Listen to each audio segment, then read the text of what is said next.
Hello. Hello friends, एक बार फिर आपका स्वागत है आपके अपने चैनल में जिसका नाम है बैंकिंग पंडित। और अगर आपने हमारे चैनल को अभी भी सब्सक्राइब नहीं करा है तो जल्दी से सब्सक्राइब कर दो। बेल आइकन पर क्लिक करना बिल्कुल मत भूलना। उससे क्या होगा, आपको लेटेस्ट वीडियो के नोटिफिकेशन मिलते रहेंगे। चलिए जी, शुरू करते हैं आज का लेक्चर।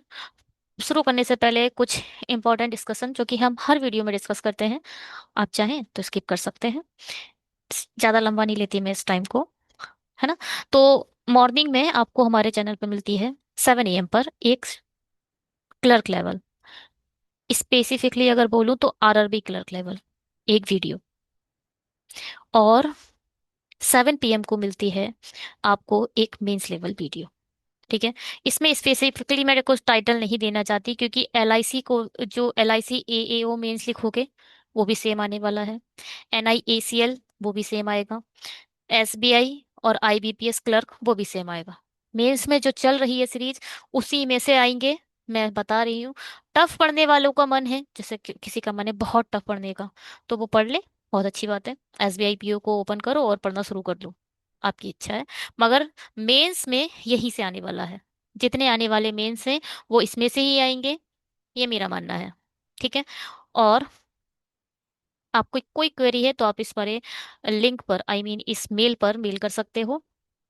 सेट टू क्या बताता है? सेट टू बताता है कि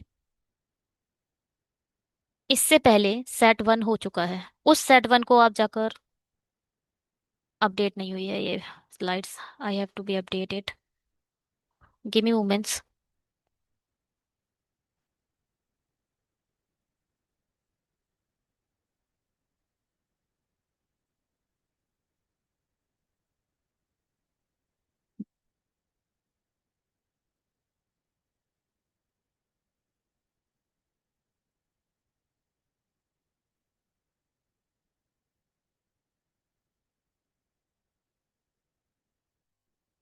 चलिए, एक सेकेंड।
चलिए, तो आप देख सकते हैं कहाँ जो ये लिंक है, अर्थमेटिक की जो लिंक अभी मैंने ऐड कर दी है, आप इसमें जाकर चेक कर सकते हो कि पहला जो वीडियो है उसमें आपको वो यहाँ मिल जाएगा। टेलीग्राम से ज्वाइन होना है तो इस पर चले जाइए। टेलीग्राम पर पीडीएफ हम अपडेट कर देते हैं वीडियो बनाने के बाद। ठीक है।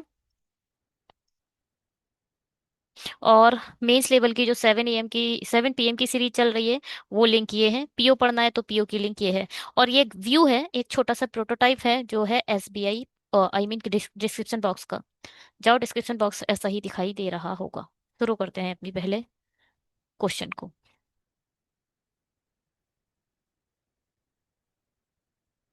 ठीक है। तो ध्यान से सुनना। एक होता है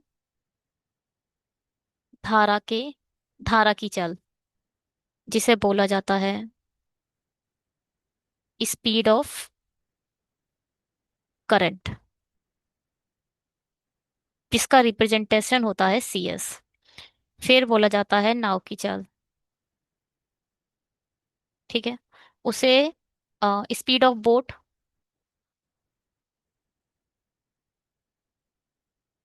उसको रिप्रेजेंट करते हैं BS से। एक होता है धारा के प्रति कूल नाव की चाल। धारा के प्रतिकूल नाव की चाल, इसे बोला जाता है, प्रतिकूल है, अप स्ट्रीम। इसको स्पीड ऑफ स्ट्रीम भी बोलते हैं समटाइम। ठीक है, अप स्ट्रीम क्या यूएस से रिप्रेजेंट करती जाती है, देखो। प्रतिकूल होता है, अरे मेरी स्थितियां बड़ी प्रतिकूल हो गई हैं, मतलब बड़ी परेशानी आ गई है। ठीक है, प्रतिकूल जब आप किसी, आपने रोड देखी होगी, रोड पर कभी ढलान सा आ जाता है, ढलान ऊंचाई आ जाती है, तो आप ये ज्यादा फील किसको होती है, जो आप रिक्शे वाले होते हैं, रिक्शे वाले जो रिक्शा चलाते हैं, उन लोगों को बहुत प्रॉब्लम होती है। वो अगर जैसे सिंपल रोड है, जहाँ हॉरिजेंटल है, वो आराम से चलाएंगे। जब ऐसी कोई इंक्लाइन प्लेन आ जाता है तो वो नीचे उतर जाते हैं और फिर खींचते हैं। तो इससे उनमें क्या हो रहा है, प्रतिकूल हो गई है उनकी स्थिति, और उन्हें बिल्कुल ज्यादा ताकत लगा के आगे बढ़ना पड़ रहा है। ये बात आप फ्लो पर सोचो। आपकी नाव ऐसे जा रही है जबकि करंट का फ्लो ऐसा है। ठीक है, या फिर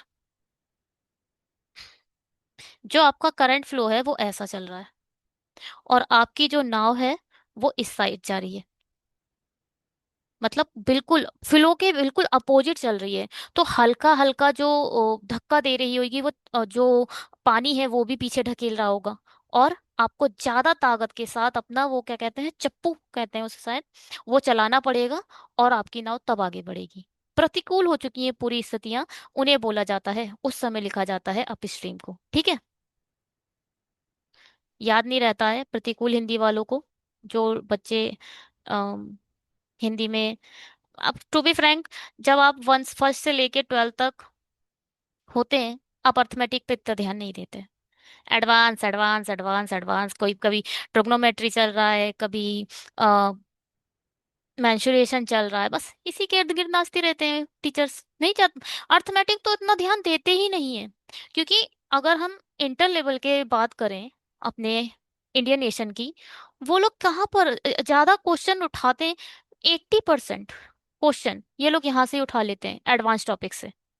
आप आईआईटी में जाइए, आईआईटी में जब जिस समय बैठे होगे, उसमें भी सारे एडवांस के टॉपिक पढ़ाते रहेंगे ये लोग। चाहे आप कोटा चले जाओ, चाहे राजस्थान में आप पहुंच 4-5 लाख रुपए बर्बाद कर दो, एडवांस पढ़ाएंगे। अर्थमेटिक पे इतना जोर ही नहीं दिया जाता इंडियन नेशन में। और बैंक में उतरोगे, अर्थमेटिक के सिवाय कुछ है ही नहीं। है ना? तो ये बहुत बेकार है स्थिति। कोई बात नहीं, हम सीख लेंगे। हमारा चैनल फॉलो कर लो, सीख के मानेंगे। चलिए, अब धारा के अनुकूल, परिस्थितियां जब अनुकूल होती हैं नाव की चाल, तो कब होंगी अनुकूल? भैया बिना स्पीड के ही आपका रिक्शा दौड़ने लगेगा।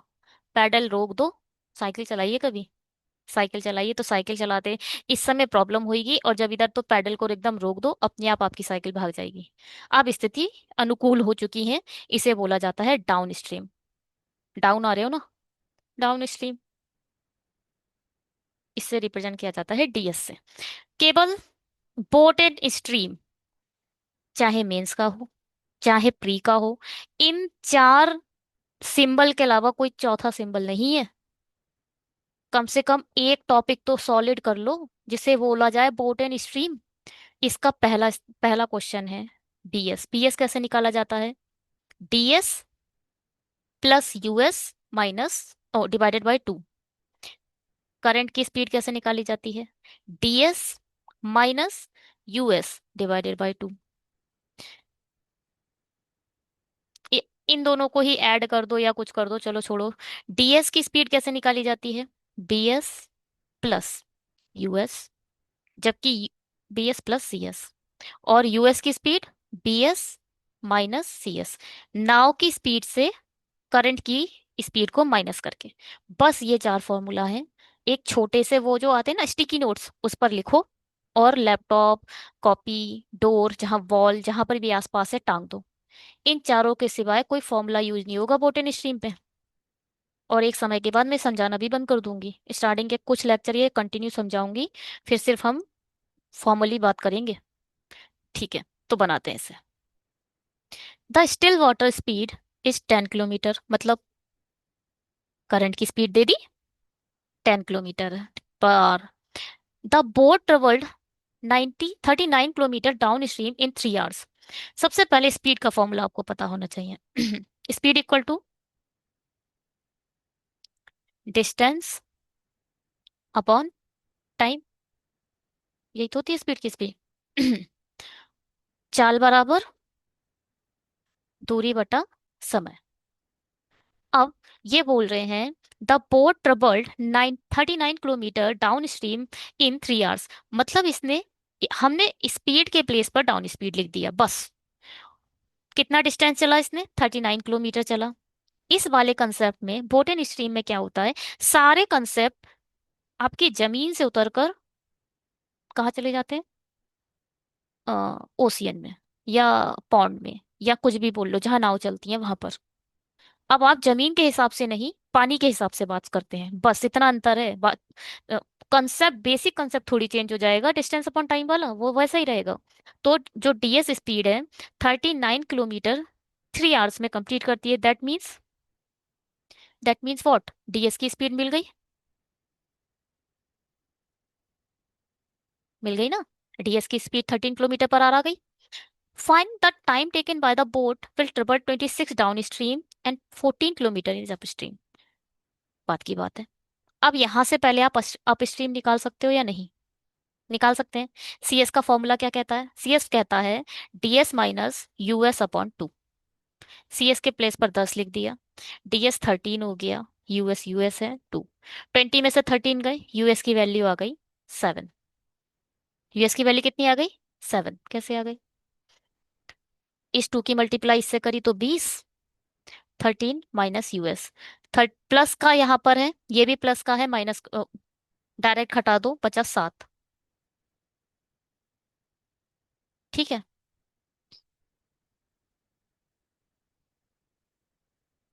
ये तो -7 आ रही है। हाँ, तो जो वो होती है ना डाउन स्ट्रीम, वो हमेशा अवरोध में ही चलती है, हमेशा अपोज करती है। तभी तो डाउन स्ट्रीम, इसलिए इसे माइनस के थ्रू ही लिखा जाता है। ठीक है। मगर एक्चुअल में इसे आप 7 लिखोगे, -7 मत लिखने लगना। चलो, 7 आ चुका है हमारी यूएस। अब चलो आगे। आगे क्या बोला इसने? इसने बोला 26 किलोमीटर जब ये डाउन स्ट्रीम कवर करता है तो इसे कितना समय लगता है। इसी से बनाओ टाइम का फॉर्मूला। टाइम इक्वल टू क्या कह सकते हो आप? डिस्टेंस अपॉन स्पीड, कह सकते हो ना। तो time equal to distance upon speed. Speed downstream की 13 है, कितना चल रहा है? 26। 26 चल रहा है 13 की स्पीड से। ये हो गया डाउन स्ट्रीम। और अप स्ट्रीम क्या कह रहा है? 14 चल रहा है 7 किलोमीटर पर आवर की स्पीड से। इसमें लगेगा 2 घंटा, इसमें भी लगेगा 2 घंटा, कुल मिला के 4 घंटा। कोई समस्या? कोई समस्या? बहुत बेसिक से समझा दिया, इतना बेसिक तो समझाया नहीं मैंने आज तक। ज्यादा बेसिक पे नहीं जाऊंगी, बोरिंग हो जाएगी क्लास, ठीक है। इतना बेसिक पे मैं नहीं जाऊंगी, याद रखिएगा। चलिए।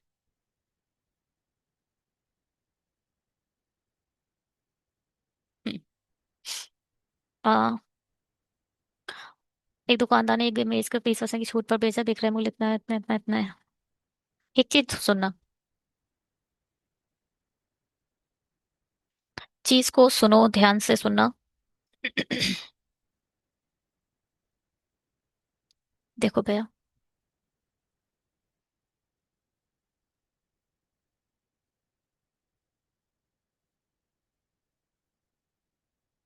Cost price, selling price, mark price. एक मार्क प्राइस होता है और एक होता है मार्कड अप। ये कंसेप्ट आता है मीन्स में, वो भी आया नहीं है, मैं समझाऊंगी नहीं। ठीक है, इसे बोला जाता है क्रय मूल्य। ये क्या है? विक्रय मूल्य। और ये क्या है? मार्क प्राइस, अंकित मूल्य। इसे हिंदी में, इंग्लिश कभी कभी टैग प्राइस भी कह देते हैं। ठीक है। अब सुनिए, किसी चीज, जब भी आप सीपीएसपी एमपी की बात करोगे, जब भी, तो आप अपने आप को एक शॉपकीपर बनाओगे। ठीक है, एक दुकानदार हैं आप, ग्राहक नहीं। कस्टमर के थॉट प्रोसेस से नहीं सोचेंगे आप, दुकानदार है उसके प्रोसेस से सोचेंगे। ठीक है, क्योंकि कोई चीज आपको खरीदनी है और कोई चीज आपको बेचनी है, किसी का मार्क प्राइस है, तो आप एक शॉपकीपर हैं। Always thought like a shopkeeper when we are talking about this CPSP and MP. ठीक है, तो अब क्या हुआ यहाँ?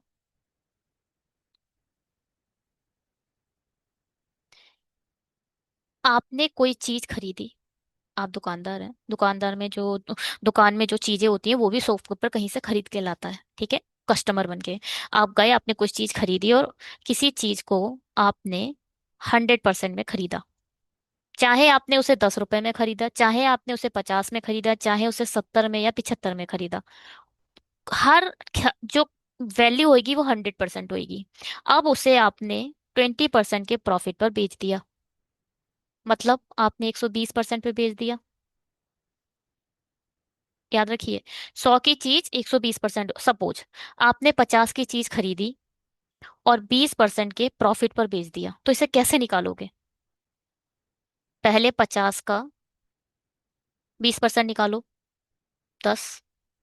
50 की चीज आपने 60 में बेच दी। कैसे निकाला ये? अब इसको ऐसे कर निकालना, हमेशा निकालने का तरीका बताती हूँ। रियल वैल्यू क्या है? एक्चुअल में आप इसे मानोगे 100%, और यहाँ आया है आपने 20% का प्रॉफिट, यानी 120% में बेची है। रियल वैल्यू है 50, रेशियो परसेंटाइल वैल्यू है 100%। निकालना क्या है? 120% की वैल्यू। परसेंटेज से परसेंटेज खत्म। 50 दूनी 100, और दो छिंग 12। 50 की चीज आपने 60 में बेच दी। यही तरीका है, बेसिक तरीका यही है निकालने का। दूसरा तरीका क्या है? 20% को आप कैसे लिख सकते हो? 1/5। 1/5 होता है 20% फ्रैक्शन में। 5 की चीज 6 में बेच दी आपने। क्या करा आपने? 5 की चीज 6 में बेच दी। रियल वैल्यू 50 है, रेशियो की वैल्यू 5 है, 6 की वैल्यू निकाल दो, 10 60 आ गया। एक और तरीका सुनो। 50% की चीज थी, 20% प्रॉफिट में निकाल बेची है, तो सबसे पहले इसका 10% निकाल लो। 10% 5, क्योंकि 20% में बेची है, इसका मतलब 10 के प्रॉफिट में बेची है, तो 50 में 10 ऐड कर दो, 60। 60 की बेच दी। ये तीनों तरीका है। ठीक है, पूरे तीनों तरीके समझ आ चुके हैं आपको? प्रॉफिट का केस पूरा समझ आ गया? बढ़िया है तो। हम्म, अब सुनो। क्या? अब आ जाओ माइनस करके। अब मतलब क्या करा आपने? आपने 100 रुपए की चीज थी, आप क्या लेकर आए? आप लेकर आए सेब। अब आप हैं सब्जी वाले, आई मीन फल वाले। तो आप लेकर आए सेब मंडी से, और आपके सेब सड़ने लगे हैं, और आप चाह रहे हो अब इसे जल्दी खत्म कर दूं। स्टार्टिंग में आपने उसे 100, आपने 70 के खरीदे, आई मीन 50 के खरीदे, 20% के प्रॉफिट पे बेच दिए। आपका जो जितने आपने खरीदे थे वो पैसा आपके पास आ चुका है। कुछ समय बाद ये सड़ जाएंगे, तो अब आप चाह रहे हो कि अब मैं कुछ लॉस में ही बेच दूं, कम से कम सारे बिक तो जाएं। ठीक है, तो आपने क्या करा? कुछ लॉस में बेचना शुरू कर दिया। अब आपने 20% के लॉस पर बेचना शुरू, मतलब क्या हुआ? 100% की चीज आपने 80% में बेच दी। 100% की चीज 80% में बेच दी, मतलब क्या है? पहले, पहला कंसेप्ट याद रखो। माइनस है, लॉस हो रहा है। क्या हो रहा है? लॉस हो रहा है। 20% को कैसे लिखते हैं? 5। आपने 5 की चीज खरीदी और 4 में बेच दी। 5 की चीज 4 में बेच दी। 50 इसकी रियल वैल्यू है, रेशियो की वैल्यू कितनी है? 5। 50 इसकी रेशियो की वैल्यू, रियल वैल्यू है। रेशियो की वैल्यू को नीचे लिखो और 4 की वैल्यू निकाल दो। मतलब 50 की चीज लाए आप, और 40 में आपने बेच दी। ठीक, ठीक करा। एक तरीका ये है। दूसरा तरीका क्या है? पहले तो वही 20% आपने निकाल लिया। 50 का 20% कितना होगा? 10। निकाल चुके हैं। 50 की चीज -10 करो, 40 में बेच दी। ऐसे ही पूरा कंसेप्ट है। होप कि प्रॉफिट एंड लॉस समझ आ गया। निकालना होगा तो आप निकाल दोगे। ठीक है। सही है भैया। ठीक है, तो अब डिस्काउंट पे चलो, तो डिस्काउंट पर आ जाओ। अच्छा, एक सबसे इंपॉर्टेंट बात ये देखो। अच्छा, हमेशा आप देखना सेलिंग प्राइस, जब भी आप पिक्चर्स बुक में देखोगे, जब भी आप इंटरनेट पर देखोगे या गूगल करके आपने आरएनडी करी है आप, यू आज के करंट सिचुएशन में किसी को कुछ करना आए या ना आए, सब सर्फिंग करनी आनी चाहिए। यूट्यूब सब चला रहे हैं, इंस्टाग्राम सब चला रहे हैं, कितना अच्छा आप गूगल क्रोम चला रहे हो। मैंने तो ये तक देखा है, क्या आया था, एक स्टूडेंट की बात बताऊं, वैकेंसीज आई थी उसकी यूपी पुलिस की, बहुत सारी वैकेंसीज आई थी, 60,000। तो जो लेटेस्ट अपडेट थे ना, बच्चे वो यूट्यूब पर देख रहे थे। यूट्यूब का इतना भौकाल मच चुका है।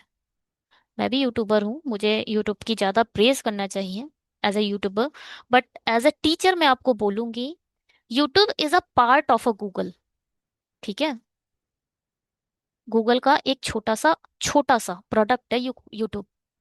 Google is a very vast thing as compare to YouTubes, Gmail and the so many thing. ठीक है। तो आप गूगल को चलाना सीखो, यूट्यूब को चलाना नहीं। एक चीज यूट्यूब पर डालना, एक कोई भी कंसेप्ट तुम्हारे जो भी मन में आए, और वही चीज उठा के तुम क्रोम में डालना। तुम देखोगे आपको 10% ज्यादा अच्छी चीजें मिलेंगी। अब गूगल का एक डैड आ चुका है मार्केट में, मैं बताना जरूर चाहूंगी आज के इस लेक्चर में। डैड का क्या नाम है? Chat GPT. पता नहीं, अगर मेरा ये वीडियो 700 बच्चे देखते हैं, सपोज फॉर एग्जाम्पल, उनमें से अगर मैं पूछूं कितने के पास व्हाट्सएप है, तो 100% अटेंडेंस आ जाएगी। अगर मैं पूछूं इन 700 में से कितनों के पास जीपीटी का एक ऐप आया है, वो मैं जीपीटी की कोई मार्केटिंग नहीं कर रही हूँ यहाँ पे, कोई मार्केटिंग नहीं कर रही हूँ। Use that particular app. आपको एआई क्या क्या क्या चीज है वो पता चलेगा। ठीक है।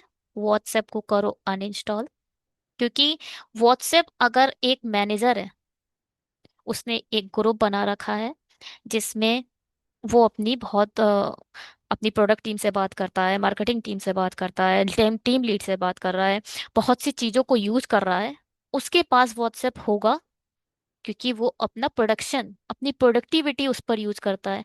आप सिर्फ चैट के लिए यूज कर रहे हो, उसे अनइंस्टॉल करो। और डाउनलोड किसे करना है?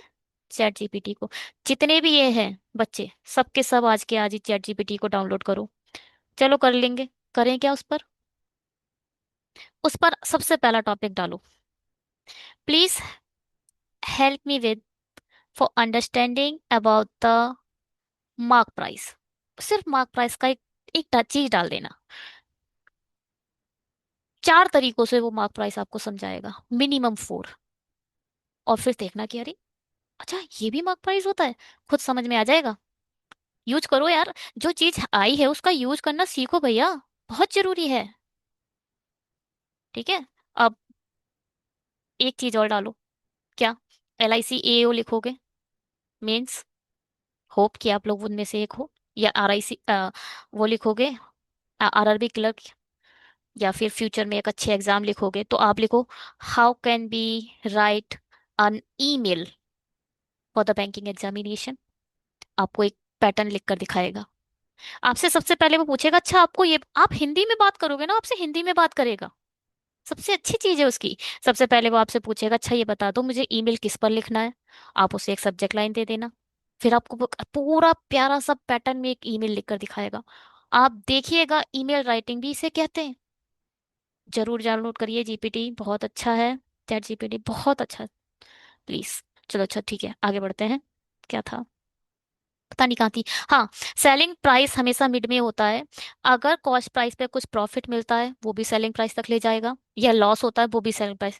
और मार्क प्राइस पे आप कभी डिस्काउंट देते हो वो भी सेलिंग प्राइस। इसीलिए ये बीच का क्या है? कौआ। एसपी को हमेशा बीच में रखेंगे हम। ठीक है। अब मार्क प्राइस क्या है? मार्क प्राइस है किसी 150, कोई चीज आपकी है, उसका प्राइस टैग है, उस पे 150 लिखा हुआ है। और आपने उसे 20% के डिस्काउंट पर बेच दिया। 150 ना लिखकर इधर लिखा करो 100%। 100% की चीज थी, 20% का डिस्काउंट मिला, मतलब 80% में बेच दिया आपने। एक टाइप से ये लॉस की तरह काम करता है, बट ये लॉस नहीं है। मार्क प्राइस अलग चीज होती है, मगर ये लॉस नहीं है, करता काम वैसे ही है। 20% को कैसे लिखोगे? 1/5। 5 की चीज 4 में बेच दी, पूरा कंसेप्ट वही है। 150 इसकी रियल वैल्यू है, निकालना क्या है? 4 की वैल्यू। 5 तियां 15, 3 चौक 12। 150 की चीज 120 में बेच दी। बहुत लंबा हो गया ये, सॉरी। आगे बढ़ते हैं, छोड़ो उसे। समझ आ गया बस? ठीक है। निकालना सिखाना था मुझे आप लोगों को, बस इसमें बस निकालने का ही यूज होगा। वाइट किसको सीना करा है? एक दुकानदार ने एक मेज को 20% की छूट पर बेचा। SP, CP, MP। 100% की चीज लाया, 100 की है ना, कुछ के रुपए अभी नहीं पता है हमें। 20% के लॉस पे इसने बेच दिया, मतलब 80% में बेच दिया। विक्रय मूल्य 300 रुपए है, 3,000। कुल मिला के आप कह सकते हो, सॉरी, ये 20% की छूट है। हाँ, ये चीज बहुत इंपॉर्टेंट है जो मैंने इसमें गलती करी है, याद रखिएगा। छूट आप CP पे नहीं दोगे, छूट किस पर दोगे? मार्क प्राइस पर।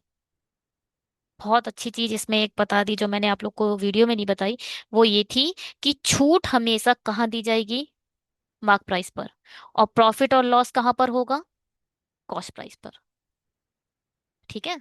तो छूट तो यहाँ पर होगी ना, तो 20% की छूट दी है और 3,000 का बेच दिया। अब यहाँ इसकी हेल्प से क्या निकलेगा? मार्क प्राइस निकलेगा। ठीक है। 100% की चीज थी, 80% में बेच दी। आप कह सकते हो जो 30,000 है वो 80% की वैल्यू है, या फिर, या फिर 20% को कैसे लिखा जाएगा? 20% का फ्रैक्शन बनाओ। 5। 5 की चीज 4 में बेच दी। ठीक है। तो 4 इधर लिख लो, 5 निकाल दो। 4 सत्ते 28, 4 पंजे 20, 7 पंजे 35, 5 25। 3,500 और 250, 3,750। 3,750 आ गया मार्क प्राइस। सेलिंग प्राइस की हेल्प, अगर आपके पास सेलिंग प्राइस है, आपके पास डिस्काउंट परसेंटेज है, तो आप MP निकाल सकते हो। सेलिंग प्राइस है और प्रॉफिट परसेंटेज है, तो आप CP निकाल सकते हो। और प्राप्त लाभ 250 का है, कुल मिलाकर 250 का लाभ होने के बाद ये बना है। तो 250 इसमें से माइनस करो तो क्या आएगा? 2750। 2750 में 250 का लाभ हुआ, तभी तो ये SP बना, विक्रय मूल्य। पूछा क्या है? मेज के लागत मूल्य और अंकित मूल्य का ज्ञात कीजिए। लागत मूल्य और अंकित मूल्य। 750, 1,000 आंसर। क्या बात समझ में आई है? नहीं, मैटर तो ये है। सही है।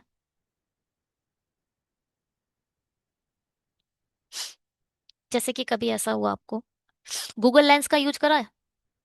गूगल लेंस का भी यूज नहीं करा होगा तुम लोगों ने। क्या है, जैसे कभी आपको मेरे सेटिस्फाइड नहीं हो मेरे पढ़ाने से, मेरे क्वेश्चन कराने से, कि अरे मैंने तो अलग कंसेप्ट पढ़ा था, मेरे टीचर ने तो अलग बढ़ाया बताया था, आप मेरे से सेटिस्फाइड नहीं हो, तो आप क्या करो? गूगल लेंस का यूज करो। एक पिक ले लो इसकी। गूगल लेंस में एक हल्की सी पिक ले ली जाती है। उस पिक, अब गूगल लेंस का यूज करना नहीं आता है तो यूट्यूब पे डाल लो, how can we use a Google lens. तो आपको ये सब, तो गूगल लेंस का जैसे एक पिक लेना, पिक लिया, और गूगल लेंस के थ्रू आप जाके सर्च मारोगे, बहुत अच्छे अलग अलग स्टेप्स से, अलग अलग तरीकों से वो आपको सॉल्यूशन बताएगा। या फिर उस पिक्चर को उठा के ही ChatGPT में डाल देना, बहुत आंसर आपको अलग मिल जाएंगे। अपार्ट फ्रॉम वीडियो, बहुत से अलग आंसर मिलेंगे आपको। ठीक। ये है एज का।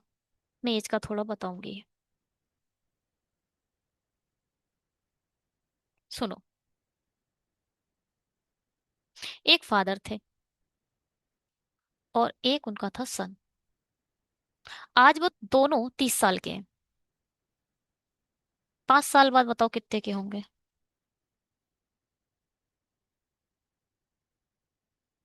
5 साल बाद इनका सम कितने का होगा? तो ध्यान से सुनना इस बात को। 5 साल बाद फादर भी 5 बढ़ेंगे, सन भी 5 बढ़ेगा। ठीक है। 5 साल बाद फादर की भी एज 5 होगी, सन की भी एज 5 इंक्रीज होगी। कुल मिला के टोटल 10 इंक्रीज होगा। तो 5 साल बाद टोटल कितना हो जाएगा? 10 हो जाएगा। कुल मिलाकर ये है, जितने भी नंबर ऑफ पर्सन होते हैं उनका मल्टीप्लाई बाय 5 करोगे तब आप ऐड कर दो। सपोज फादर है, सन है, फादर की वाइफ सन की मदर है, उनकी डॉटर भी है। वाइफ लिख लो, तब फादर है। चलो, फादर है, सन है, मदर है, डॉटर है। अब इनकी करंट एज है 80। बताओ 6 साल बाद इनकी एज सबकी क्या हो जाएगी? मतलब नंबर ऑफ पर्सन कितने हैं? 4। चारों के चारों 6 6 साल बढ़ेंगे, मतलब 24 साल बढ़ जाएंगे। ये 6 बढ़ेंगे, ये 6 बढ़ेगा, ये 6 बढ़ेंगे, ये सब 6 6 बढ़ जाएंगे, मतलब 6 चौक 24, 24 साल ऐड करोगे 104 हो जाएगा। 6 साल बाद इनकी सबकी सम जो हो जाएगा एज का, वो 104 हो जाएगा। कुल मिला के बात समझ में आई? एक साथ आप ऐड कर अगर राम और सीता हैं, उनकी करंट एज 35 है। 3 साल पहले वो कितने उनका एज का सम कितना रहा होगा? 3 साल पहले, 3 साल पहले अभी की एज से छोटे हुए होंगे, है ना? अभी उनकी बड़ी एज है, पहले 3 साल पहले छोटे एज हुई होगी। मतलब 6 साल कम करो, 3 साल ये कम करो, 3 साल इसके कम करो, दोनों की 6 साल कम करो, इसमें से 6 कम करोगे मतलब 29 रही होगी इनकी एज। 6 साल बाद ये लोग बढ़ गए होंगे, 3 साल पहले ये लोग छोटे होंगे। ठीक है, बात समझ में आ रही है? बस यही कंसेप्ट यूज होना है इसमें। और एक बहुत बहुत वास्ट कंसेप्ट है। चलो एक दो क्वेश्चन इस पे हम रिपीट कर लेते हैं। जैसे कि मैं कुछ कराती हूँ आप पर इसके क्वेश्चन। क्या कराऊं? क्या? अगर द रेशियो है ए और बी का, ठीक है, ए और बी का रेशियो 5:7 दे रखा है। 10 साल बाद, 10 परसेंटाइल क्यों लगाया मैंने?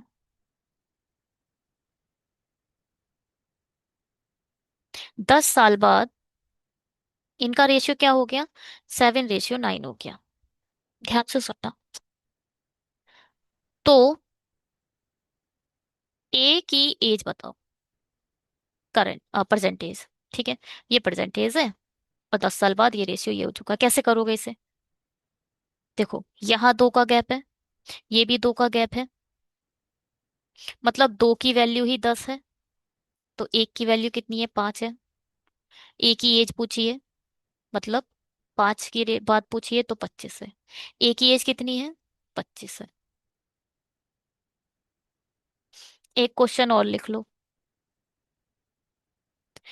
20 year ago the age of father is, चलो इसे लिखती हूँ मैं आपसे। 20 year ago the age of father is 1/5 time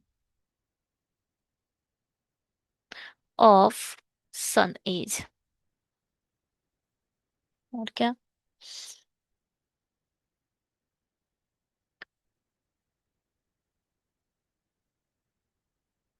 in present time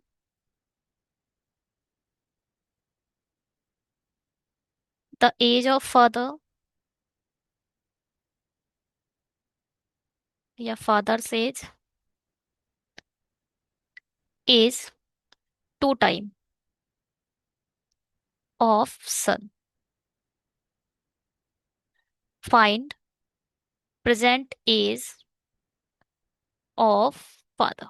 ठीक, हिंदी में सुने, क्या है हिंदी में?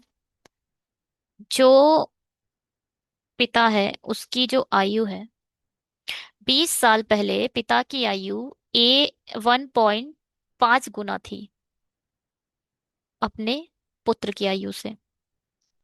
जबकि वर्तमान आयु फादर की जो है वो 2 गुना है पुत्र की आयु से। कैसे लिखोगे? 20 साल पहले दोनों की आयु का क्या था रेशियो? 5 या 15, 5 दूनी 10।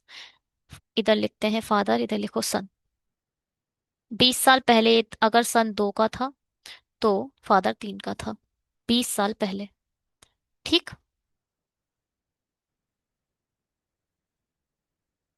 अब क्या हुआ? प्रेजेंट एज क्या है? अगर जो सन है वो 1 का है तो जो फादर है वो कितने का है? 2 टाइम है। तो सन को हमने 1 मान लिया, फादर 2 टाइम हो गया। रेशियो ही बनाना है। एक एक प्रेजेंट एज पूछ बतानी है। किसकी? फिर फादर की। तो देखियो डिफरेंस कितना है? एक। एक की वैल्यू कितनी आ गई? 20। फादर क्या है? 2। तो 2 की वैल्यू कितनी आ जाएगी? 40। ये तरीका है, एक छोटा सा तरीका है एज के क्वेश्चन करने का। इसका ही एक दूसरा रूप है।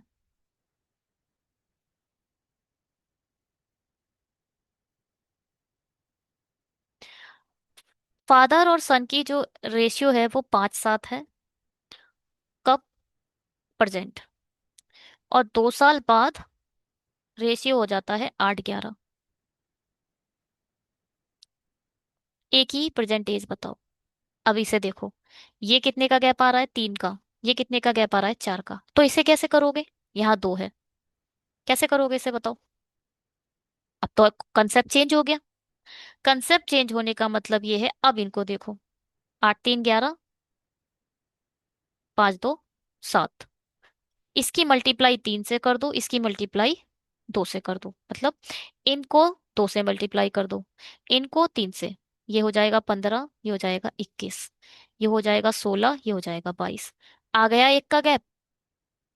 आ गया ना एक का गैप। तो एक, एक की वैल्यू हो गई कितनी? 2। एक की प्रेजेंट एज कितनी पूछी थी? 15 की वैल्यू पूछी है। तो आ जाएगा आंसर 30। क्वेश्चन पे चलो। क्वेश्चन क्या कहता है? Sahana is a 8 year older than Anaya. Sahana Anaya से 8 ईयर ओल्डर है।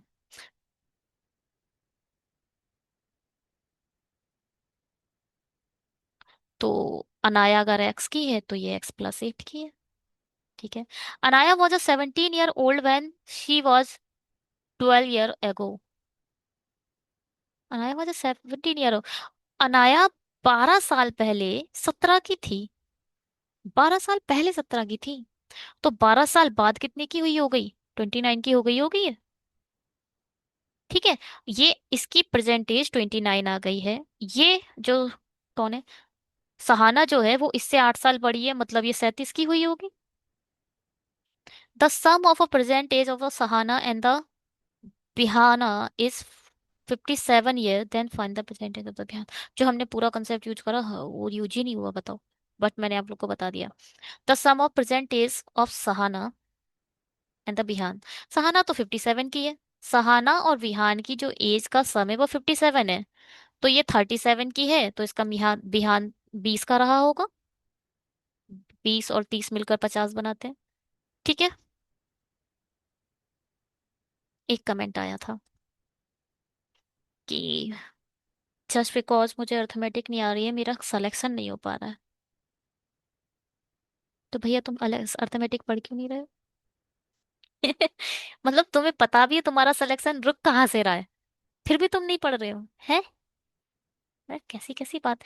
एक्चुअल ये है तुम्हारा सिलेक्शन इसलिए नहीं हो रहा है क्योंकि तुम सीरियसली पढ़ नहीं रहे हो। ठीक है। एक पर्सन थे, 2.5 ईयर से उनका सिलेक्शन नहीं हो रहा था। नहीं हो रहा था, किसी भी कारण बस नहीं हो रहा था। परेशान। कुछ लोग बहुत जो सीरियसली होते हैं ना अपनी जिंदगी में, बहुत सीरियसली पढ़ रहे हो या फिर भी ना हो रहा हो तो वो काले से पढ़ने लगते हैं, उदास से रहने लगते हैं। यही उनका हाल हो गया था। अब वो गुस्सा हो गए। देखो जब आप बेरोजगार होते हो सबसे ज्यादा सुनाते आपके मम्मी पापा है ना? पैसे की तंगी रह जाती है। आपको अगर मोमो भी खाने 20 रुपए के, उसमें भी कई बातें सुननी पड़ जाती है कभी कभी। तो बेरोजगारी बड़ी बुरी चीज है। मगर फिर भी कोई बात नहीं। अब क्या हुआ, यही हाल था कि पहले तो दूसरे शहर में जाकर पढ़ाई करनी, 5-10 हजार रुपए वो खर्चा। ठीक है। फिर माइंड में आया मैं लाइब्रेरी जाऊंगा। लाइब्रेरी जाने का खर्चा, लाइब्रेरी तो भैया 1200-1000 रुपए है, अगर आप अच्छे शहर में जा रहे हो पढ़ने। और बच्चा अच्छे शहर में ही जाता है पढ़ने, इस सोच के साथ कि वहाँ अच्छी पढ़ाई होगी। सबसे अच्छा शहर सबसे बुरी पढ़ाई करा रहा है। मुझे तो ऐसा ही लगा। चलो कोई बात नहीं। तो वो भी, उन्होंने लाइब्रेरी ज्वाइन कर ली। विद इन 2.5 ईयर का परेशान बच्चा इंसान विद इन 3 मंथ सिलेक्शन ले चुका था NICL में, एज ए केमिकल इंजीनियर। कोई भी कहानी हवा हवाई की नहीं है। जब मैं लाइव आऊंगी, बकायदा मेरे चैनल पर वो बताएंगे कि सिविल इंजीनियर वाले बच्चों को पढ़ना क्या होता है NICL में लेने के लिए। कोई हवा हवाई कहानी नहीं सुना रही हूँ मैं ये। कोई हाई प्रोफाइल घर से नहीं है वो। बहुत अपने दम पर, अपने मेहनत से बने हैं। ठीक है। तो किसी चीज का बहाना क्या बनाना कि भैया मुझे, जाओ, क्या करो अब पता है। आपका एग्जाम कहाँ है, कितना दूर है, लेकिन कुछ लगा है नहीं लगा है इसमें, इसमें नहीं लगा है। 2 वीडियो से मैं देख रही हूँ कि मुझे ना एग्जाम नहीं पता चल पा रहा है। मैं भूल जा रही हूँ कब है। चलो दिसंबर में है, दिसंबर के फर्स्ट वीक में है। ठीक है। किसका? क्लर्क का एग्जाम। चल क्या रहा है, चल क्या रहा है, नवंबर, अगले महीने एग्जाम है। 15 दिन के लिए, 15 दिन के लिए, सिर्फ 15 दिन के लिए भूल जाओ इस दुनिया को। 15 दिन के लिए लाइब्रेरी चले जाओ। मेरा एग्जाम कौन रोक रहा है? अर्थमेटिक। जाकर अर्थमेटिक 15 दिन पढ़ो। मैं आपको सिर्फ कंसेप्ट पढ़ लो, सिर्फ कंसेप्ट पेज पर RRB क्लर्क आने वाला है। कोई एक्स नहीं आएगा। RRB पी उठा लो, बिना एक्स के एक एक भी अर्थमेटिक का क्वेश्चन नहीं होगा। सच बता रही हूँ। मगर RRB क्लर्क में बिना वेरिएबल के क्वेश्चन आ रहे हैं, बिना वेरिएबल के सीधे सीधे क्वेश्चन है। सिर्फ अंडरस्टैंडिंग ले लो कंसेप्ट की, RRB क्लर्क का अर्थमेटिक उड़ा दोगे। सिर्फ अंडरस्टैंडिंग, बेसिक अंडरस्टैंडिंग। ये वीडियो देखते रहना। बहुत, मुझे लगता है 15 वीडियो मैं डाल दूंगी इसके अर्थमेटिक के, मिनिमम।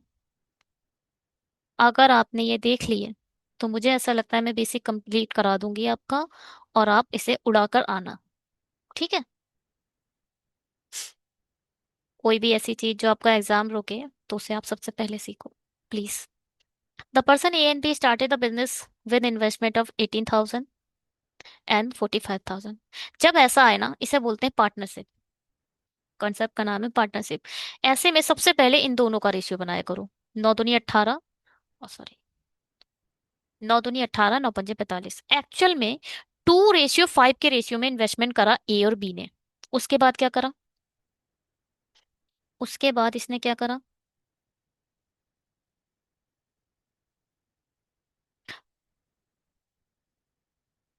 बता, 2% start the business investment 18,000 after 6 month a leave the business. मतलब, और इसमें हमेशा आप थिंक करोगे कि 1 साल के लिए ही इन्वेस्टमेंट हो रही है, जब तक पता है ना कि 2 साल के लिए हुई है। ठीक है। लास्ट में देखो, find the profit ratio A and B in the 1 year. आप हमेशा 1 साल के लिए सोचोगे। क्या करा? ए ने सिर्फ 6 मंथ वर्क करा, मतलब सिर्फ 6 महीने काम करा, 6 महीने के बाद ये चला गया, है ना। और बी जो था उसने पूरे 12 महीने काम करा है। तो बोल रहे हैं find the profit ratio, last में प्रॉफिट रेशियो बताना है। प्रॉफिट क्या होता है? प्रॉफिट एक्चुअल क्या होता है? प्रॉफिट होता है कितना आपने इन्वेस्ट करा है और कितने टाइम के लिए करा है, यही प्रॉफिट है। इसी इसी कंसेप्ट पर बनाए गए हैं SIP, या जितने भी हमारे अभी लेटेस्ट जो चल रहे हैं। ठीक है। ऑनलाइन प्लेटफॉर्म, जितने टाइम के लिए आप इन्वेस्ट कर दो, और कितना इन्वेस्ट कर रहे हो और कितने टाइम के लिए कर रहे हो, उस हिसाब से ही आपका प्रॉफिट जज होता है। इ, इसने 2 रुपए लगाए, जो भी है, 6 महीने के लिए लगा है। इसने 5 रुपए 12 महीने के लिए है। तो अब इन दोनों का प्रॉफिट कितना होगा? 6 दूनी 12, 2 से 1 खत्म। 1:5 का लास्ट प्रॉफिट रहा होगा। ठीक है। ये क्या है? 20 क्या है? 20 क्या है? अरे, कमाल कर दिया। हम्म, गलत ना हो आगे। अरे, उल्टा उल्टा चला रहे थे। 1:5, ठीक है। चलो इसे देखो, क्या कह रहा है। ट्रेन एक ही लंबाई, अच्छा इसमें बड़ा अच्छा एक कंसेप्ट है क्या। बस इस चीज को ध्यान से थोड़ी देर के लिए सुन लेना। ट्रेन के कंसेप्ट में एक बात है क्या। ट्रेन जो है ना, पहले तो ये एक ही फॉर्मूला है हमारा। चाहे वो हम ट्रेन पर काम करें, या फिर हम बोट एंड स्ट्रीम पर काम करें, या फिर पाइप एंड सस्टेन पर काम करें। फॉर्मूला क्या क्या है? फॉर्मूला है क्या? स्पीड। पाइप एंड सस्टेन बहुत गलत बोला मैंने, वो वर्क एंड टाइम का वो है। स्पीड इक्वल टू क्या होता है? Distance upon time. ठीक है। Speed equal to what? Distance upon time. जो ट्रेन है, ट्रेन किसी अगर पोल को पार करती है, अगर वो किसी ह्यूमन को पार करती है, ह्यूमन बॉडी, ह्यूमन बॉडी में कौन कौन आ गए? मेन, फीमेल, चिल्ड्रंस, सब आ गए। ठीक है। या फिर बस चलो, पोल और ह्यूमन बॉडी को अगर पार कर रही है कोई ट्रेन, तो किसी पोल की भी कोई डिस्टेंस नहीं होती, कोई ह्यूमन बॉडी की भी कोई डिस्टेंस नहीं होती। इस केस में ट्रेन क्या करती है? डिस्टेंस का काम ट्रेन की लेंथ ही करती है। ठीक है। लेंथ ऑफ ट्रेन ही हमारा डिस्टेंस का काम करती है। और चाहे, अब आया क्या? अब आ जाए प्लेटफॉर्म, या फिर क्या आता है वो,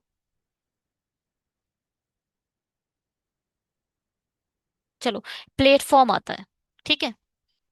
या फिर वो क्या होते हैं वो, पोल, पोल नहीं, हाईवे बने होते हैं, क्या था नहीं क्या हुआ। चलो, प्लेटफॉर्म आ गया कोई, तो प्लेटफॉर्म की भी कुछ लेंथ होती है। इस केस में जब प्लेटफॉर्म आए और ऐसी कुछ बॉडी और आ जाए जिनकी अपने आप में कुछ लेंथ होती है, ब्रिज, ब्रिज होते हैं ना, ब्रिज की भी कुछ लेंथ होती है। और आपने देखा होगा अगर आप गए होगे तो कभी कभी आपने देखा होगा ट्रेन ब्रिज पर भी चलती है ना। तो प्लेटफॉर्म आ गए, ब्रिज आ गए, इस केस में क्या होता है? प्लेटफॉर्म की भी कुछ लेंथ है और ब्रिज की भी कुछ लेंथ है। इस केस में ट्रेन दो डिस्टेंस यूज करती है। पहले तो खुद की लेंथ, लेंथ ऑफ ट्रेन, और लेंथ ऑफ प्लेटफॉर्म या फिर ब्रिज। इस केस में अगर ब्रिज आ रहा है तो ब्रिज की लेंथ प्लस ट्रेन की लेंथ, प्लेटफॉर्म आ रहा है, प्लेटफॉर्म की लेंथ प्लस ट्रेन की लेंथ, दोनों लेंथों को ऐड करोगे तब डिस्टेंस पता चलेगा। अब प्लेटफॉर्म क्या है? रिजिड बॉडी है। ठीक है। और ब्रिज क्या है? ये भी रिजिड बॉडी है। मतलब क्या है? रिजिड का मतलब है स्टेबल है, आगे ना बढ़ रही है ना रुक रही है ना। तो इस केस में जो स्पीड होती है वो सिर्फ एक होती है, ट्रेन की स्पीड। मगर, मगर कब?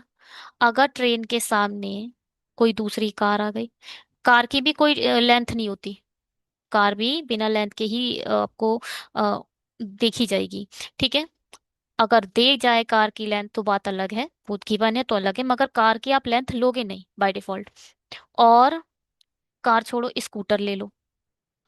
स्कूटर क्या है? ट्रेन भी चलेगी और स्कूटर भी चलेगा। ट्रेन S1 से चल रही है, स्कूटर S2 से चल रहा है। अगर ये दोनों एक दूसरे के अपोजिट चल रहे हैं तो हमेशा S1 प्लस S2, जो स्पीड होगी वो हमेशा रिलेटिव स्पीड यूज होगी, इसे बोला जाता है रिलेटिव स्पीड। ठीक है। स्पीड क्या हो जाएगी? अब रिलेट हो जाएगी। आपने, एक्सीडेंट हुआ है, ट्रक बहुत तेज चल रहा है, उसके सामने से कार आ रही है और दोनों भिड़ गए, धड़म, विस्फोट हो गया। क्यों हो गया विस्फोट? और उसमें एकदम फोल्ड हो गई कार। हुआ ये, इसकी स्पीड और इसकी स्पीड, दोनों की स्पीड ने एक दूसरे के साथ सम कर दिया। बहुत तेज हो गया ये विस्फोट। अगर कार ऐसे जा रही है और आपका स्कूटर भी ऐसे दौड़ रहा है, और आप कनार आप क्या, स्कूटर वाले तो भैया ओवरटेक करने में महान होते हैं, तो वो आए आपकी कार के सामने से यूं करके निकाल गए, और हल्की सी आपकी कार टच हो गई, हल्की सी कार आपकी इसे टच हो गई, ऐसे उड़ के गिरा, फड़ाम, बच गया। बच क्यों गया? क्योंकि स्पीड यहाँ पे अब ऐड नहीं होगी। S1 ऐसे चल रहा है, S2 ऐसे चल रहा है, अब हुआ S1 - S2। जब दोनों एक दिशा में थे तो स्पीड रिड्यूस होती है, इसलिए बच गया। सामने से हुआ होता तो उड़ जाता। ठीक है, सही है। जब S1 ऐसे चलेगा, S2 ऐसे चलेगा, तो स्पीड क्या होगी? माइनस होगी। ठीक। बस ये तो कंसेप्ट है, और कोई कंसेप्ट ही नहीं है ट्रेन में। अब क्या है, देखते हैं। ट्रेन ए की लंबाई 250 मीटर है। हटाओ। ट्रेन ए है, उसकी जो लेंथ ऑफ ट्रेन बोल देते हैं 250। प्लेटफॉर्म की लंबाई, प्लेटफॉर्म दे रखा है, उसकी लेंथ है 150 है। ट्रेन ए 16 सेकेंड में, ट्रेन ए प्लेटफॉर्म को 16 सेकेंड में पार करती है। तो अच्छा, आपके पास क्या नहीं है, बताओ? ट्रेन की स्पीड नहीं है आपके पास, दिखाई दिया? देखो, ट्रेन की लेंथ तो यहां से मिल जाएगी, दोनों को ऐड कर दोगे।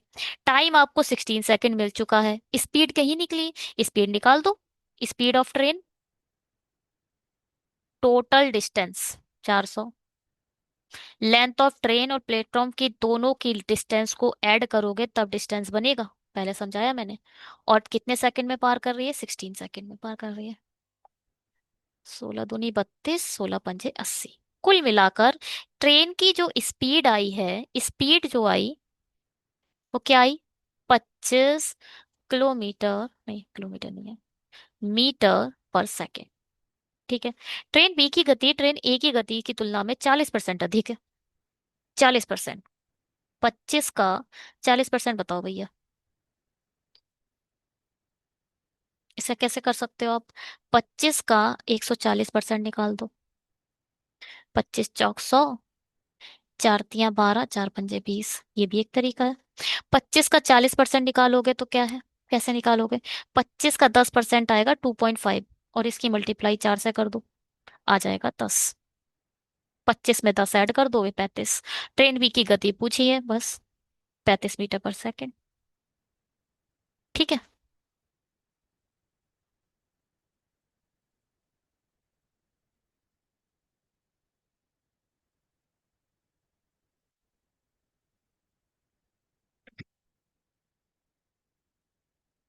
ये क्या है?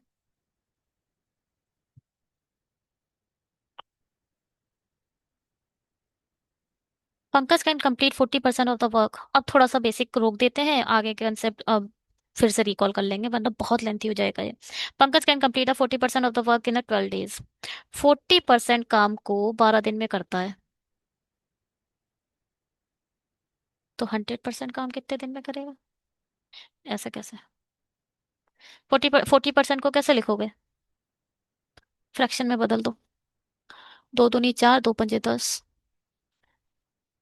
2 छिंग 12, 5 छक्का 30, मतलब एक काम को 30 दिन में एक काम निकाला करो। ठीक है, परसेंटाइल का छोड़ के फ्रैक्शन में बदल दो, और एक काम निकालो, मतलब पूरा काम। एक काम मतलब पूरा काम 80 दिन 30 दिन में कर रहा है। वाइल मीनू, ये कौन था? पंकज। मीनू क्या करती है? 60% मतलब 3/5, 18 दिन में करती है। 3 छंग 18, लो ये भी 30 दिन में करती है। Find the time taken by both Pankaj and Meenu complete the whole work. ठीक है। टा- जो वर्क है उसे आप 30 ही ले लो, तो पंकज की इफिशियंसी कितनी आएगी? 1। मीनू की इफिशियंसी कितनी आएगी? 1। दोनों की इफिशियंसी को जब ऐड कर दोगे तो क्या आ जाएगा? 2। तो टोटल काम दो की इफिशियंसी किया जाए तो 15 दिन में दोनों खत्म कर देंगे। ठीक है। चलो जी। दा एक आयत का परिमाप। मेंसुरेशन जब आएगी मैं इसके फॉर्मूलाज डिस्कस जरूर करूंगी। इसे बोला जाता है क्या? रेक्टेंगल। अरे, क्वेश्चन नहीं पढ़ा मैंने, क्या कह रहा था? कौन कौन आया था पिक्चर में? एक आयत का परिमाप, एक आयत का परिमाप एक वर्ग के परिमाप को दोगुना है जिसकी भुजा इतनी है आयत की चौड़ाई, ठीक है। कौन कौन आया? आयत और वर्ग। ये है आयत और ये है कौन? वर्ग। या फिर स्क्वायर। क्या होती है इनकी प्रॉपर्टी? आयत को क्या? हाँ, ये है आयत। प्रॉपर्टी बताओ। वर्ग वो होता है जिसकी चारों साइड्स इक्वल हो, चारों भुजाएं सेम हो। फॉर एग्जाम्पल, क्यूब बनाया है कभी? क्यूब जो 360, उसमें 3 इडियट में आमिर खान बनाते रहता था, क्यूब। वो उसे कह लो आप आयत। वर्ग, या फिर किसे कहोगे? वर्ग।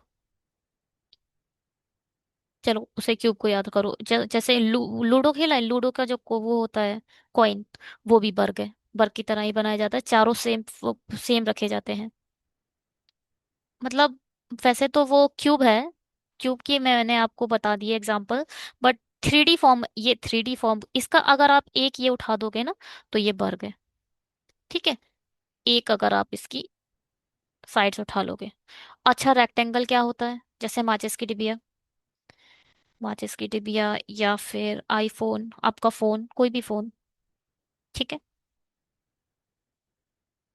ऐसे ही बनाए जाते हैं। अब फोन भी ज्यादातर ऐसा देखा जाता है कि उसे लेंथ बढ़ा दी कर जाती है और ब्रेथ उसकी छोटी कर दी जाती है ना? तो फिलहाल आपको एक्चुअल समझ आ चुका है। इसमें ये इसे एल कहते हैं, इसे बी कहते हैं। अब इसके सभी सेम है तो इसे ए कह दो। अब चलो आगे। वॉल्यूम होगा कुछ, कुछ पेरीमीटर होगा।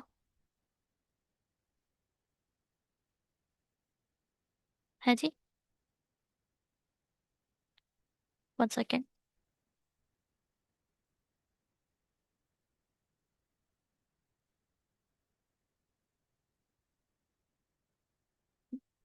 चलिए, कुछ पेरीमीटर होगा जिसे बोला जाता है क्या? परिमाप। और क्या होता है? कुछ डायगोनल होगा जिसे क्या बोला जाता है? विकर्ण। और क्या होता है? कुछ एरिया होगा। ओहो, सॉरी, वॉल्यूम तो 3D का होता है, ये 2D है। देखो, ये मैंने आपको थोड़ा कंफ्यूज कर दिया। कुछ यहाँ पर होगा एरिया जिसे बोला जाता है क्षेत्रफल। देखो भैया, ये 2D है। 2D का मतलब क्या है? 2D का मतलब है आप एक डंडा लो और इसके अंदर डालो तो बाहर चला जाएगा।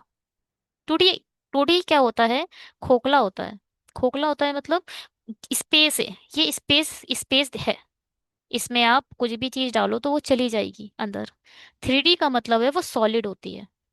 ठीक है, आपने लूडो देखा, वो सॉलिड होता है तो वो 3D है। बने ये लोग 2D से ही 3D है। जब 2D ना होगा तो 3D कहाँ से बना दोगे? आगे बढ़ते हैं। अब इसका एरिया क्या होता है? इसका एरिया होता है half into L into B. इसका एरिया क्या होता है? इसका एरिया क्या होता है? A square. ठीक है, इसकी पेरीमीटर, पेरीमीटर का मतलब होता है, ये एल है।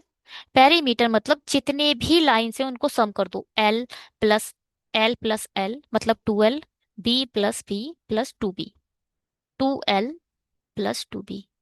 या फिर ऐसे शॉर्ट कह दो, 2 कॉमन ले लो, L+B। ये इसकी पेरीमीटर है या परिमाप है।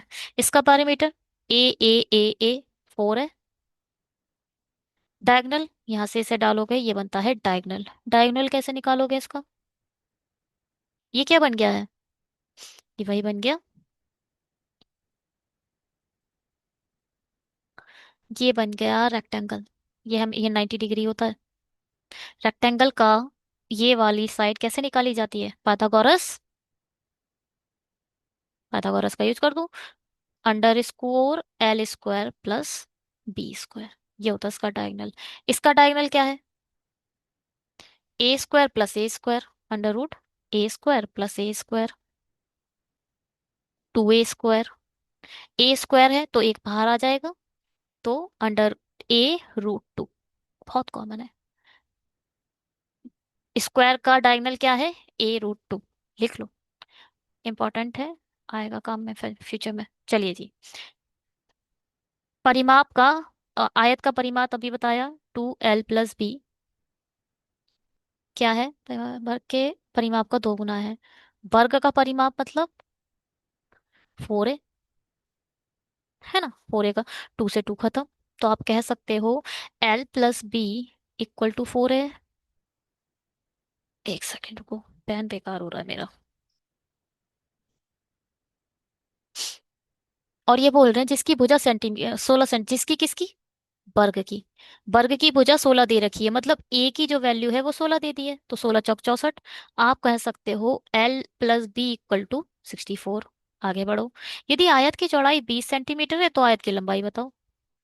आयत की चौड़ाई 20 है तो एल की वैल्यू बताओ। इस क्या होगा? l+20 = 64। इतना ज्यादा बेसिक ना पढ़ो है। 20 से 20 खत्म करो, 44 आंसर। ठीक।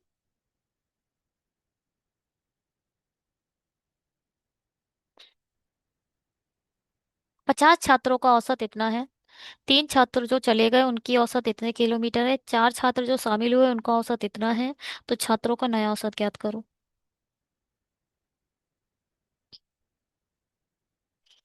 देखो, टोटल 50 थे, उनका जो एवरेज है वो ये है। अरे, the average of a weight of a 50 student is 72.5 kg। मतलब जो 50 स्टूडेंट थे उनका जो एवरेज है वो दे रखा है 72.5। इनको मल्टीप्लाई कर दो तो टोटल आ जाएगा, टोटल वेट आ जाएगा 50 स्टूडेंट का। टोटल 50 स्टूडेंट का वेट आ जाएगा। क्या आएगा, कैसे लिखोगे इसे? क्या है ये?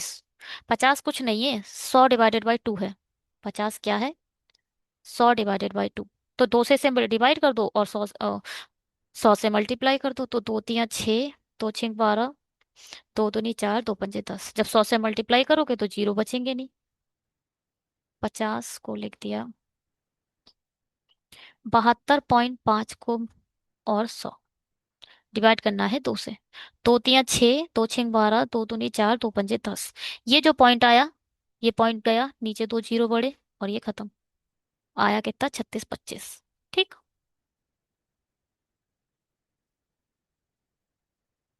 आगे, if the average weight of the 3 student who left is 60 kg। जो भी बच्चे थे उन्होंने छोड़ दिया,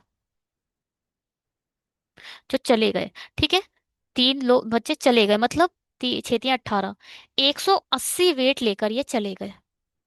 ठीक है, and the average weight of 4 student who is 31.25 kg। 4 जो आए वो 31.25 kg लेकर आए। 3 गए, 4 आ गए, मतलब टोटल स्टूडेंट अब कितने हो चुके हैं? 51 हो चुके हैं। ये चीज याद रखनी है बस। 3 गए, कोई फर्क नहीं पड़ता। 3 आ जाते तो अच्छा था, मगर 3 ना आकर 4 आ गए, एक ज्यादा आ गया, तो स्टूडेंट कितने हो चुके हैं? 51। ठीक है, 180 वेट हमारा गया है, आया कितना है? 4 है। 4 क्या है? 4 है 100/25।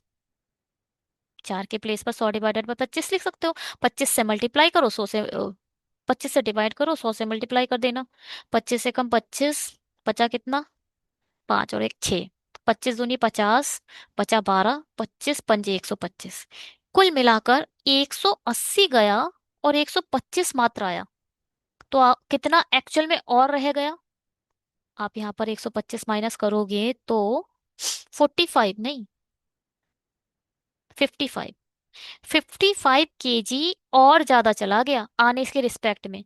तो 55 हमारा वेट कम हुआ है, सिर्फ 55 वेट कम हुआ है हमारा। तो 5 में से 5 गए, 12 में से 7 गए, यहाँ कितना आया? 5, और यहाँ है 35। टोटल स्टूडेंट अब 51 हो चुके हैं, टोटल वेट ये हो चुका है। Then find the new average weight, यानी सात ही कम सात, सात पंजे 35। जब इसकी मल्टीप्लाई डिवाइड 51 से करोगे तो आराम से ये पूरा 60 टाइम, 7 टाइम चला जाएगा, आई मीन 70 टाइम चला जाएगा। आंसर कितना आएगा? 70। क्या बात समझ में आई? है? आई बात समझ में? 180 वेट जा गया था, आया 125 है। कुल मिलाकर 55 ज्यादा वेट चला गया, तो 55 माइनस करोगे ना टोटल में से, तो इतना वेट रह गया है 51 स्टूडेंट का। एक और अब एवरेज वेट निकालने के लिए मल्टीप्लाई डिवाइडेड बाई 51 करो। मिश्रा का कंसेप्ट मैं एक बार बता चुकी हूँ, लास्ट वीडियो का पहला वीडियो मिश्रण ही था शायद। मिक्सर का एक कंसेप्ट है,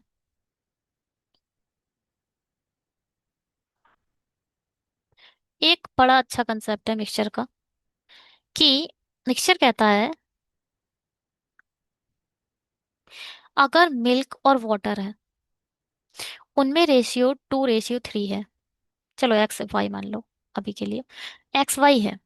और किसी ने बोला इसमें कुछ मिल्क हमने और ऐड कर दिया, मिल्क और ऐड कर दिया, तो रेशियो हो जाएगा क्या?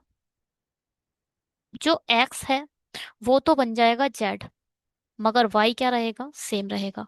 अगर कोई कह रहा है एक मिक्सचर है जिसमें मिल्क और वाटर का कुछ रेशियो है, उसमें कुछ मिल्क डाला, तो मिल्क डाला, चेंज किस में आएगा? मिल्क में आएगा ना, वाटर सेम रखोगे। यही मेन कंसेप्ट है पूरे पूरे मिक्सचर का, कि आपने अगर मिल्क डाला है तो धोखे से भी आप वाटर में चेंज नहीं करेंगे, रेशियो में चेंज आएगा मिल्क की। ठीक है, मिल्क और वाटर का कुछ रेशियो है, आपने कुछ इस बार वाटर डाला, चेंज किस में आएगा? वाटर में चेंज आएगा, मिल्क आपका एज इट इज रहेगा। ठीक है, कुछ मिक्सचर है, उसका रेशियो एक्स वाई है, मिल्क और वाटर ही है। सपोज ये 270 किलो केजी है, इसमें आपने 30 केजी निकाल दिया, इसका रेशियो भी ये था, और जो रेशियो आपने निकाला है उसका रेशियो भी सेम रहेगा, और जो ये बच जाएगा 240, उसका भी रेशियो सेम रहेगा। क्या कह दिया?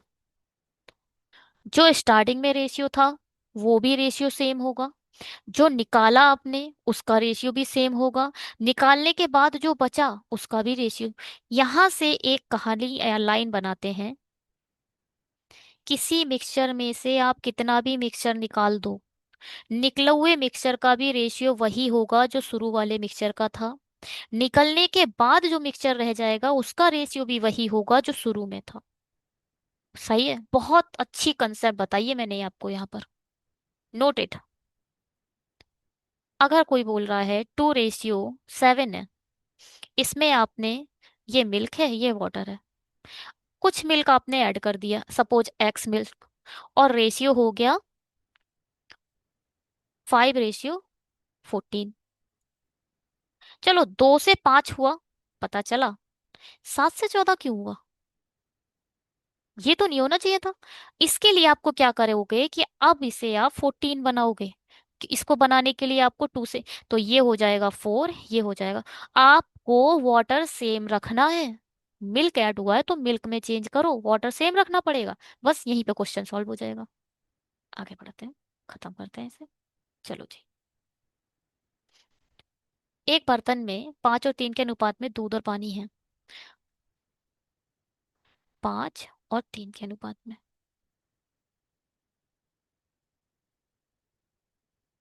दो अनुपात में दूध और पानी का 240 लीटर मिश्रण है। ठीक है, मिश्रण का भी रेशियो दे दिया इसने, 240 है। हम्म,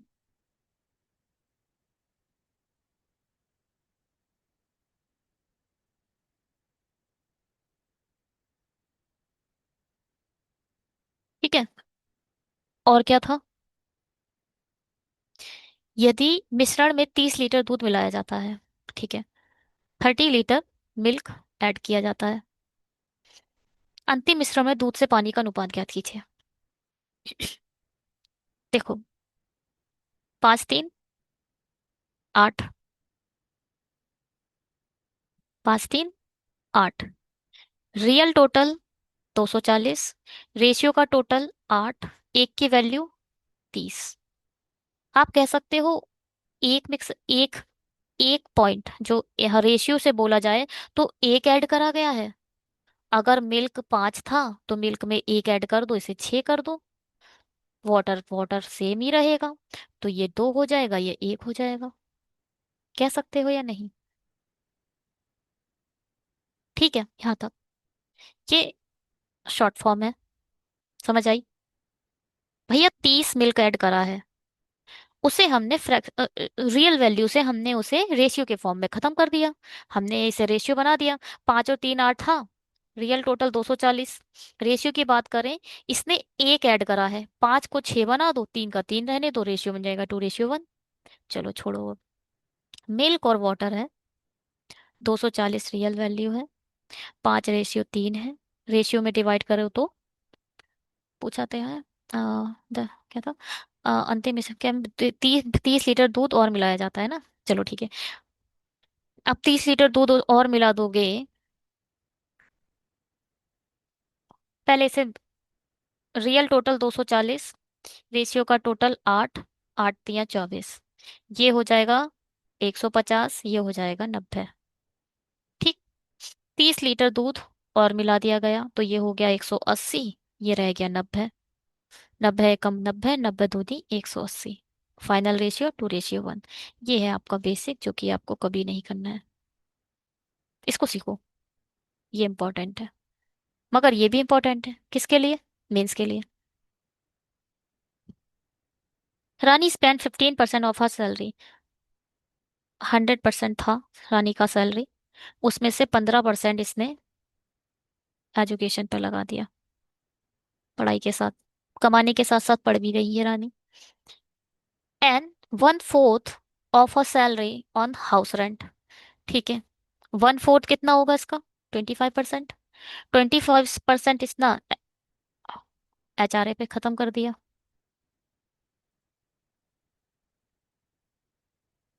she saved 50% of remaining salary.